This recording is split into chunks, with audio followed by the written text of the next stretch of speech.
Waycross presents an election forum for issues 13 and 14, proposed tax levies for Springfield Township. When voters go to the polls on November 3rd, they will be asked to consider the following.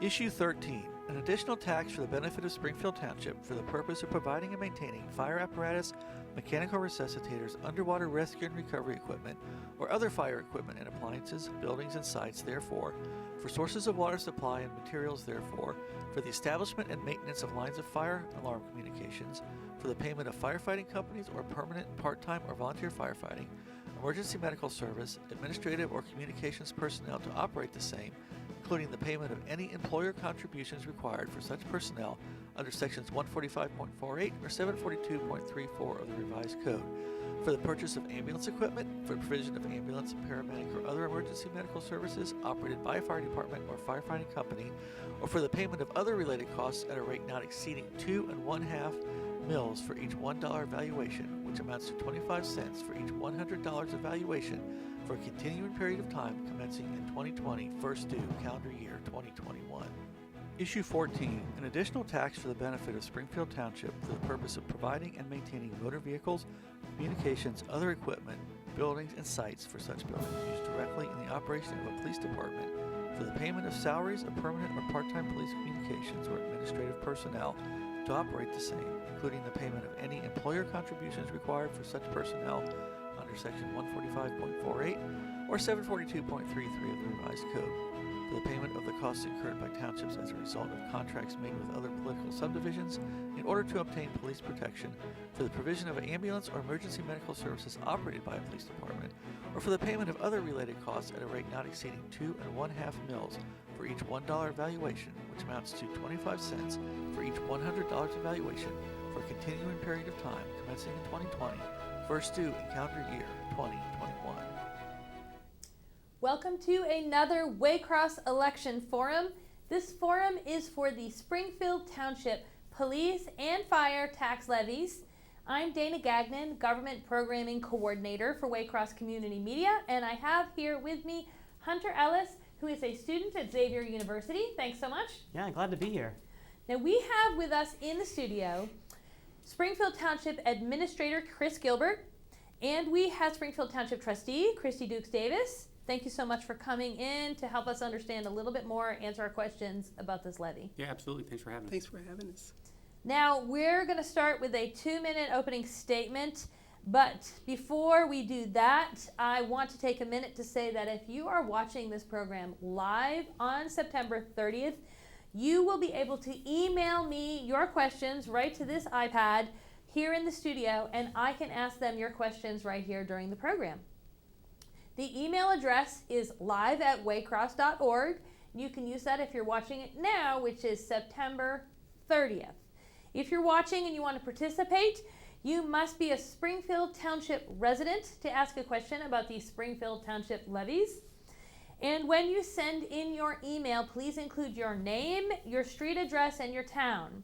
We will only use your first name and your street on the air. We won't give all the details, but that's how we can make sure that we are getting questions from actual Springfield Township residents about the Springfield Township levies.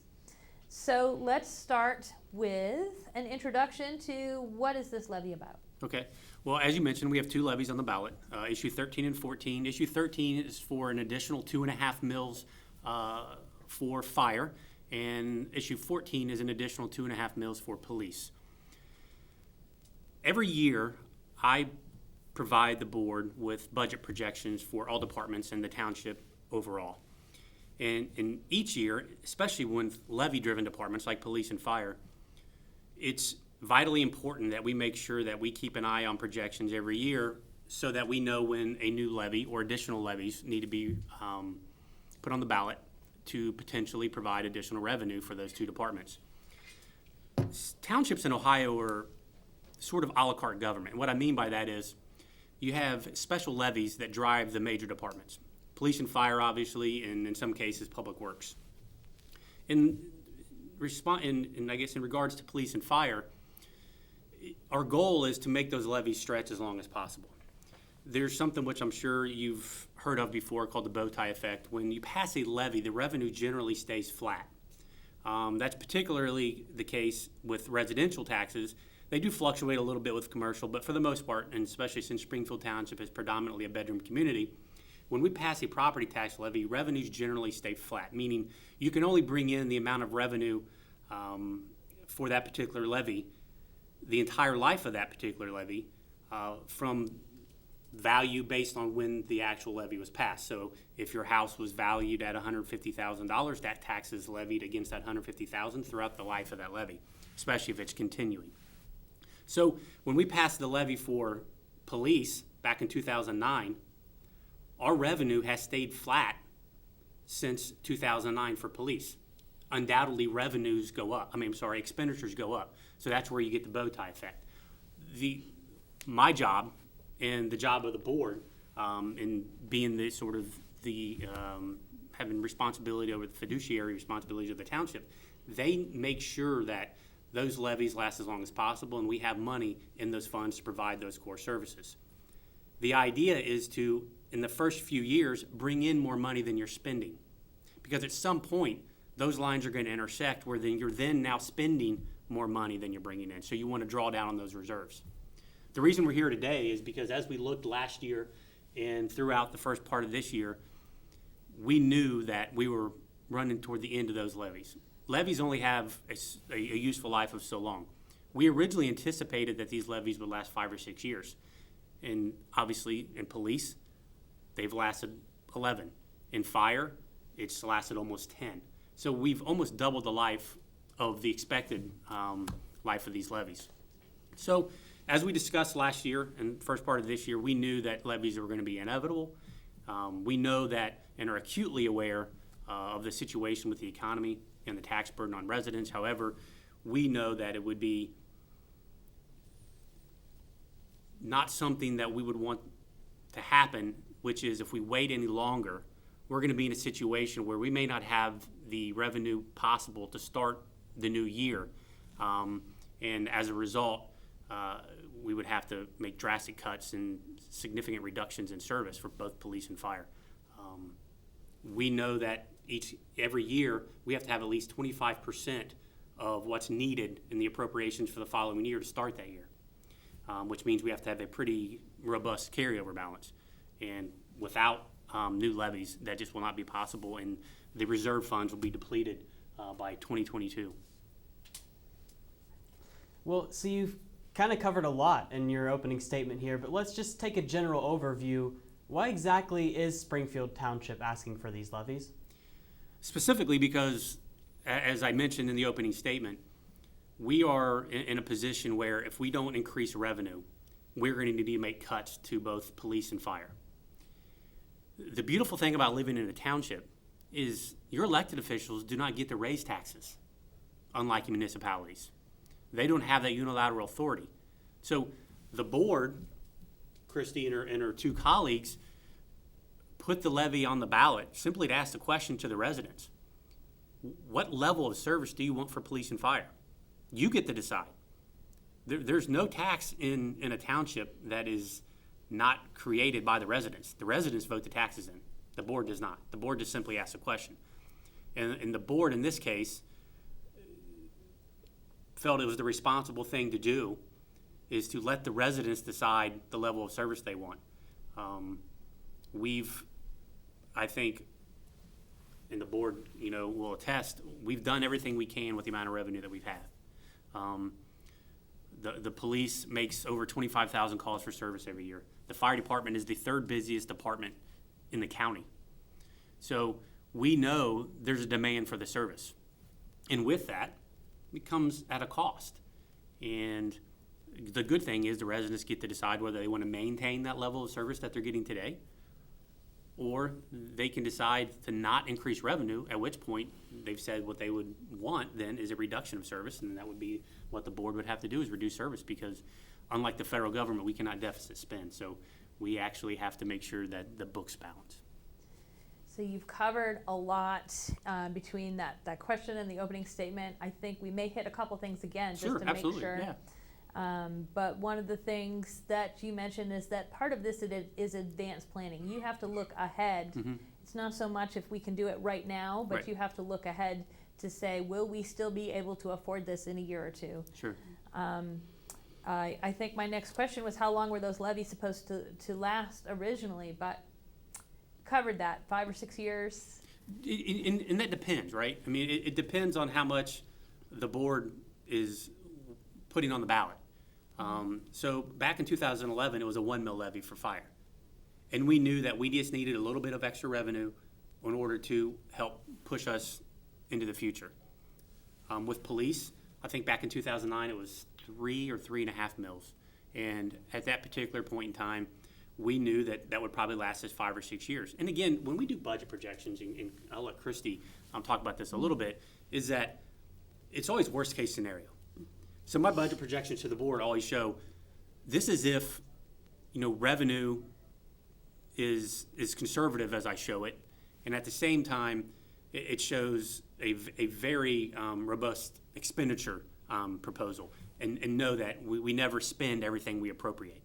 So in a township, you can't spend anything unless it's appropriated, and in this particular case, we generally spend about 82 to 85% of what we appropriate.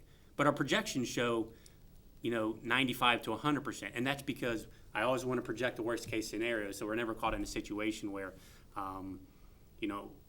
we've actually ended up, because of whatever emergency situation, we had to spend more than we anticipated, and now we're in a worse situation than projections showed originally. So, and I think for those reasons, Chris's strategic planning and his fiscal responsibility and bringing to the board the conservative view, the conservative numbers, is primarily the reason why these levies have lasted so long.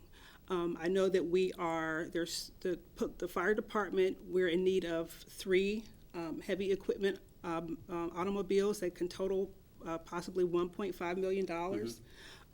And police, we're running at 3 police officers short at this time. So if these levies don't pass, again, there's going to be a reduction in staffing. So again, it's the residents' choice as to what level of service they like and they've come to expect in the township. Okay. So COVID-19 isn't the reason that you need this levy, is it? no. No. It isn't. And in fact, as we talked about my projections that I gave the board back at the end of 18 going into 19 even, I predicted in those projections that levies would be necessary in either 20 or 21. And we knew and fully planned on putting these levies on the ballot this November prior to COVID even happening. So this COVID really isn't the reason. It's exacerbated an already existing problem with revenue. However, no, it's not the reason, and we would be here even without COVID.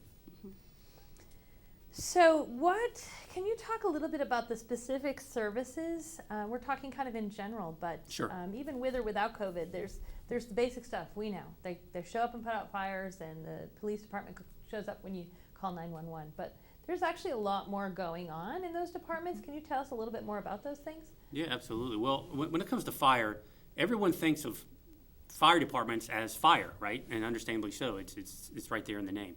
However, most suburban fire departments, especially in this part of Ohio, are both fire departments and paramedic departments, or EMT departments. We are a full medic department. So if you're a full-time employee with Springfield Township, you both have to be certified in fire as well as be a paramedic. We do have EMTs as part-time, but we do run 4 paramedic capable ambulances 24/7. So really what that means is that the vast majority of what our fire department does is paramedic service. It isn't fire. And so this is as much a vote or more of a vote for medic service than it is fire service. I mean, it's one and the same, but I would say 70% of what they do, if not more, is medic related, not really fire related. So there is a lot going on in the department.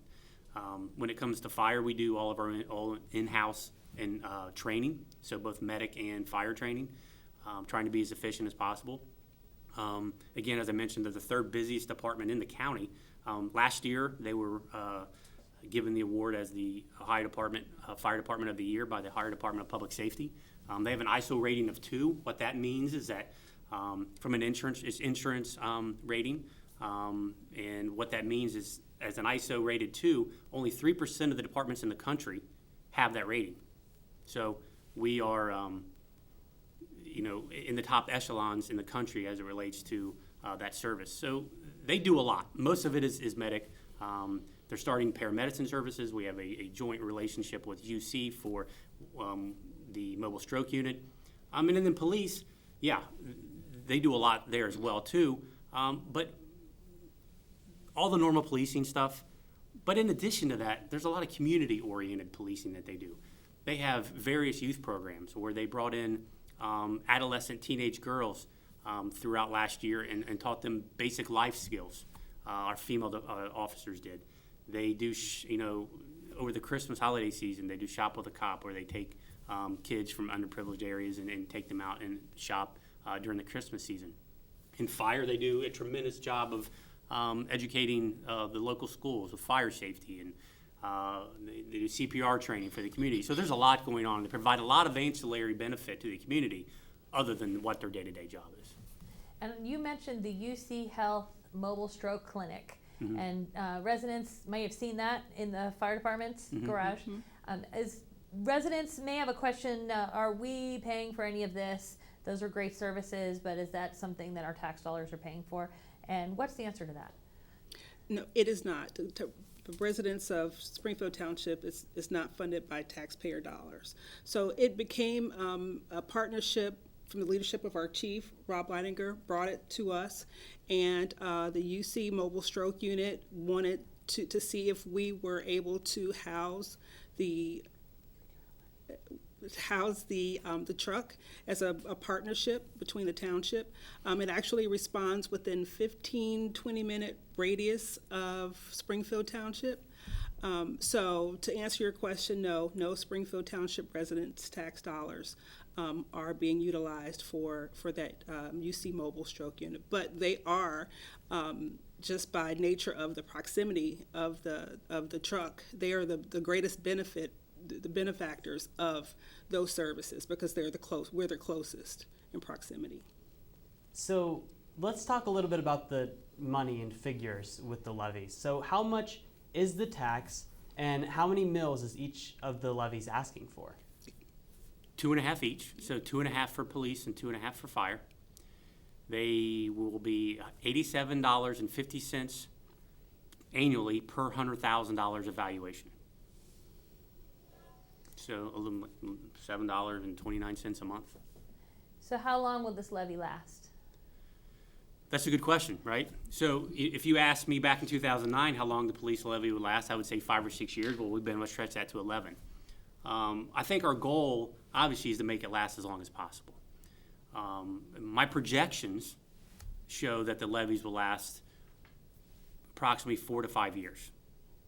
But again, our goal is to make it last much longer than that. And our fiscal planning every year that we do puts us in the best position in order to make that happen. However, again, our current projections show 4 to 5 years, but the expectation is that we will make it last a little longer than that. Sure, and it's good to know that some of the services we're seeing aren't coming from those levy dollars, like the UC Mobile Health is coming from our partnership and other sources that Absolutely, that yeah. So when will we see this go into effect? Well, it'll go into effect if passed next month. It'll go into effect in 2021. However, it won't be collected until June of 21 because obviously property taxes in the county are always collected in arrears. So the residents wouldn't see this until their June 21 tax bill. And why have you decided right now is the time to propose the new levies? Again, the projections are showing that unless we do something now, we're going to be in a situation where the slightest hiccup is going to put us in a situation where we have to make significant cuts to both departments. So, again, we know the time isn't optimal. And at the end of the day, honestly, there is no good time to ask for additional taxes. But we know that asking the residents before the board unilaterally decides to make cuts to those two departments is the wise and prudent thing to do. And I don't know if the board's philosophy on that, but I'd like Chrissy speak to that if you want. Yeah, No, I totally agree. I mean, when Chris mentioned the fire department received the 2018 Ohio Safety Department Fire Department of the Year. Right. Our police department also recently was accredited by CALEA. CALEA is a nationally accredited organization that accredits different police agencies and police districts, and they have a very rigorous best practices accreditation process. And I can't remember, it was like 140 something odd points that the police department has to pass and has to show that they're doing. So when you talk about police reforms in these other cities, major cities, we have already been accredited by CALEA, and we are actually doing what other police agencies are trying to strive towards. So I have to ask, and we're just quickly, because we're getting down to the Sure. end, but what will we see if the levy does not pass? Unfortunately, when you look at the budget, the vast, and because of the type of service those two departments provide, the vast majority of the budget is made up of personnel. And those are very, labor-intensive departments. And as a result, it's just going to mean there's going to have to be less personnel providing the service, which at the end of the day simply means that our ability to respond to 911 calls, our ability to continue to provide and maintain the level of service that the community's used to at this point in time will be diminished.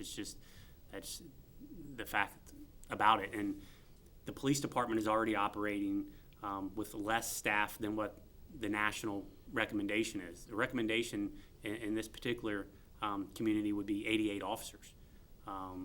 If you looked at FBI standards across the country and did that per capita, they would recommend we have 88 officers. Right now we have 48.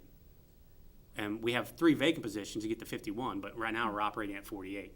So any more cuts than that is going to really significantly hurt our ability. And with fire, the same thing. I mean, the third busiest department in the county, and yet there are other communities in Hamilton County that's fire budgets twice what ours is and make less runs. So we're already bare bones. We're as efficient as we possibly can be. So the only thing left to cut is people, which means service. So that's important to know. That's what we need to, that's to make these decisions. These are the kind of things that we need to know. Yeah, So unfortunately, that's the case. I will say, because we're running out of time, that there's a lot of information on the Springfield Township website. So folks can go there to find out more details if they didn't hear what they needed to know about here. And they can also contact both of you through that website. Absolutely. Yes. So And call the township. Absolutely. And I want to thank you so much for coming into the studio and being part of this. Thanks for having us. Thanks for having us. And also, I want to thank you, the viewer, for watching, because that means you wanted to be an informed voter this year on Election Day. And if you need more information before you vote your ballot, you can watch all of our election forum programs online at www.waycross.tv. And for more information about voting in the upcoming election, you can also go to the Hamilton County Board of Elections, votehamiltoncounty.org. And there you can find out if you are registered, how to get a sample ballot so you know ahead of time what's going to be on there, find out where your polling location is so you can vote in the right place. You can register to vote up until October 5th, so make sure you do that. October 6th, we start early voting. You can find that out, where that location and details and times on their website also. And also, if you are going to the polls in person, go on November 3rd. I am Dana Gagnon, Waycross Government Programming Coordinator, and this is Hunter Ellis, and we will see you at the polls on November 3rd. Waycross takes no position on candidates or issues. We conduct these forums so that our viewers may be better informed voters for the November 3rd elections.